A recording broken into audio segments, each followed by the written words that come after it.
Big changes are underway in Cleveland, and while they don't make national headlines, they're the kind of moves smart teams make when they're serious about building a title contender. A low-key trade and an unexpected cut have begun to reshape the roster in ways that could have long-term impact. These aren't just roster tweaks, they're statements about the direction this team is headed, who's earning their spot, and who isn't. Let's break it down. But first, hit the like button and tell me, which position do you think urgently needs reinforcement? Now, the Cleveland Browns just pulled off a low-risk, high-reward move that might not have set social media on fire, but it's the kind of acquisition that could quietly become pivotal as the season unfolds. The team has officially traded for offensive lineman KT Leon from the Los Angeles Rams, sending only a 2028 seventh-round pick in return. That's right, a pick 4 years down the line for a young, physical lineman who's already turning heads during preseason. Let's break this down because there's more to this than meets the eye. KT Leon is a 6'4", 336-pound offensive lineman who played his college ball at Kansas State and was selected by the Rams in the 7th round of the 2024 NFL Draft,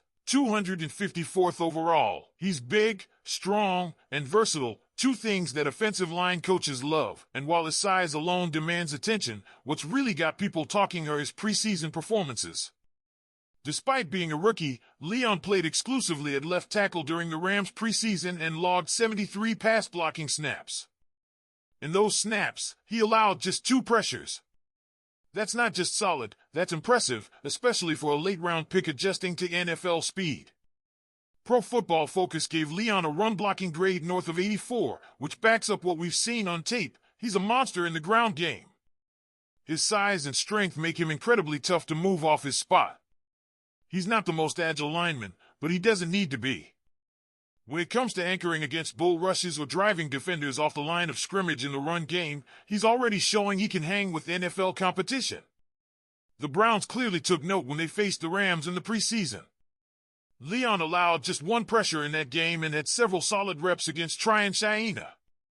Apparently, that was enough to convince Cleveland's front office that this guy was worth bringing into the building. With the offensive line depth being tested and Cornelius Lucas nursing an injury, this move makes even more sense. Whether KT Leon ends up starting or simply serves as a key backup, the Browns added a player who can step in and contribute. He's played both tackle and guard throughout his career, though Cleveland has used him exclusively at left tackle during the preseason.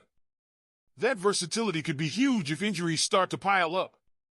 And again, they got him for almost nothing, a 7th rounder in 2028. That's as close to a free player as you're going to get in the NFL. But that's not the only roster shakeup the Browns made. The team also made a significant cut by releasing wide receiver Deontay Johnson.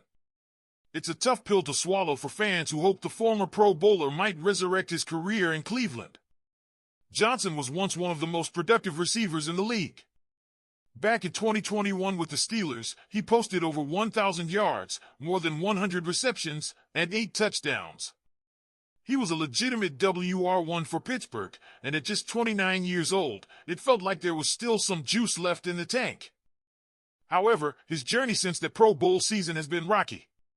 Over the past year alone, Johnson bounced between 4 teams, the Panthers, Ravens, Texans, and finally, the Browns. That's not a good sign. His production plummeted to under 400 receiving yards last season, and he never quite found his footing during his short stint in Cleveland. While there were brief glimpses of what he used to be, it wasn't enough to earn him a spot on the final 53-man roster. What really signaled the end for Johnson was the Browns' decision to sign Isaiah Bond after his legal issues were cleared. That move hinted that cuts were coming, and Johnson ended up being the odd man out. He didn't get many reps in the preseason and didn't do much with the limited opportunities he had. It's hard to argue he deserved a spot when other receivers were outworking and outproducing him in both camp and preseason games. One player who seems to have taken full advantage of that competition is Gage Larvin. The undrafted 5 feet 8 inches receiver has been making noise throughout camp and preseason. He's not just a camp body. Larvin has been productive, scoring touchdowns, showing chemistry with the quarterbacks, and contributing on special teams in the return game. With Johnson now out, it looks like Larvin is locked in for a roster spot, and Browns fans should be excited. He's earned it. And then there's Jamari Thrash, who's looked strong as the WR3 behind Jerry Jeudy and Cedric Tillman. That group is starting to come together nicely, even without Johnson. The Browns appear committed to younger talent and upside over former stars with fading production. Mary Kay Cabot also reported that DeAndre Carter isn't getting cut, despite earlier reports. That likely means Carter, another return specialist, is sticking around and could also factor into the special teams game plan. So you've got Judy, Tillman, Thrash, Larvin, and possibly Carter rounding out the room, a mix of proven veterans and young, hungry talent. The move to cut Johnson, while not shocking, does feel like a final chapter in a story that once had a lot of potential. He tweeted recently that he appreciated the opportunity, which shows a lot of class.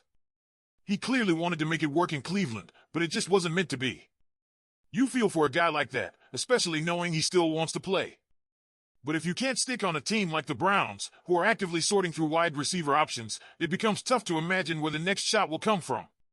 He's 29, still relatively young, but the clock is ticking.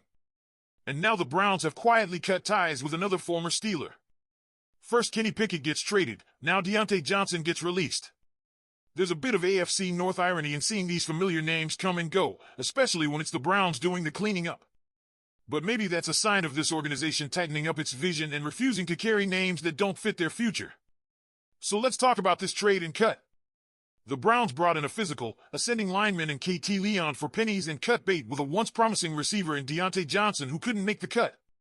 What do you think, Browns fans? Was this a smart move by the front office? Let me know in the comments. Now let's take a closer look at what this means moving forward. The acquisition of KT Leon isn't just about plugging a depth hole, it signals a broader shift in how the Browns are managing their roster. They're no longer chasing big names or hoping for veterans to suddenly recapture past glory. Instead, they're targeting young, hungry players with upside, guys like Leon, who may not have the spotlight but are proving themselves on the field. Leon could soon become more than just depth. With Cornelius Lucas recovering and questions always looming about line health deep into the season, don't be surprised if Leon is called into action sooner rather than later. And if his preseason form holds up in real games, Cleveland might have found a legitimate contributor off the Rams' practice squad for next to nothing. That's front office efficiency. As for the wide receiver room, the battle is intensifying.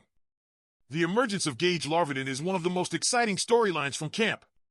He's undersized, undrafted, and yet keeps showing up. Plays tough, contributes on special teams, and adds energy every time he's on the field. It's hard not to root for a guy like that. Same with Jamari Thrash, his connection with the quarterbacks is improving and he's earned those WR3 reps. Meanwhile, the Diontae Johnson situation, though unfortunate, might actually serve as a motivator for the rest of the team. It's a reminder that nothing is guaranteed, not even for Pro Bowlers. Every rep matters. Every snap is an audition. And Cleveland's coaching staff is clearly watching closely. The Browns are starting to build a locker room based on performance and effort, not reputation. That shift in culture could make all the difference when it counts. So now that Johnson is gone and Leon is in the building, how do you feel about the direction of this roster? Don't forget to click the like button and subscribe to the channel for more news. Go Browns!